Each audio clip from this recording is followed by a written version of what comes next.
In this video, we're going to look at how to create a new grade category in the Grades tool. Now, I have in this gradebook already got one category here. This with this gray bar. Anything with a gray bar, and then you notice the items below it are indented in. That is a category. I want to create another category to put my assignments in.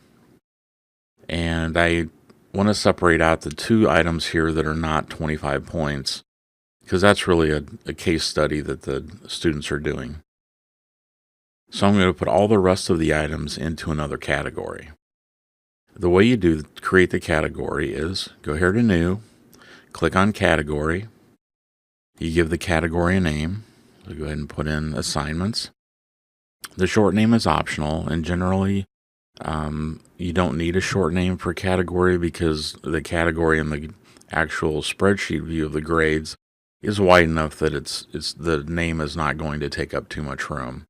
But if you do want to put in a short name, it's just a name that you will see. The students will not see it. And it will just show up really when you're in the Inner Grades tab. Okay, so I've got my name in. I can put a description on if I want. And by default, only you see the description. It's not required.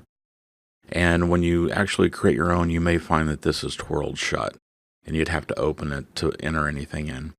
If you want the students to see that description, you put in a check in this box here.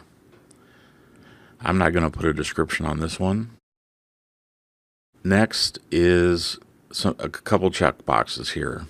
If you're going to do anything in this category where the students can earn more points than what are possible, so you may have some bonus built into one of the assignments or multiple assignments, you would put a check in here. Otherwise, it's not going to calculate right.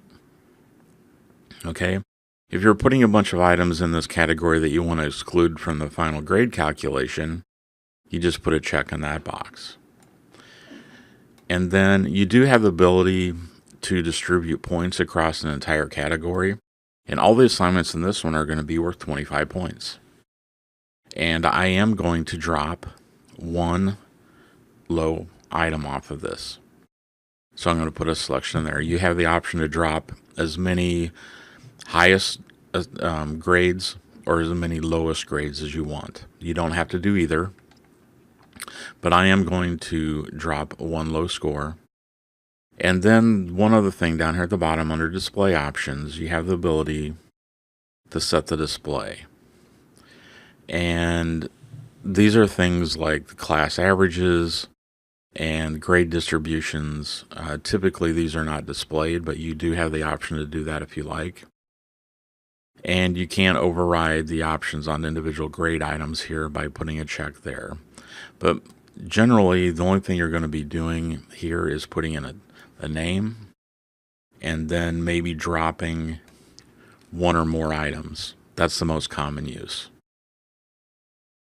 Okay, and I'm going to go ahead and save that. Now, under the Restrictions tab, we have the ability to hide this category. By default, it's set to always visible. You can hide the category so students cannot see it. And you can also put in a date range for visibility of that column.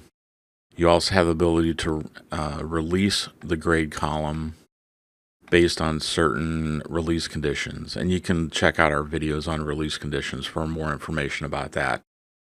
The release conditions work exactly the same way here as they do in other areas. So I'm going to go ahead and save and close. And you'll notice it's going to put it right at the bottom. So there is my assignments category. And you can reorganize these, reorder them, and you can check out the videos on how to do the reorganization. Okay, well that's all you need to do to create a grade category in Desire2Learn.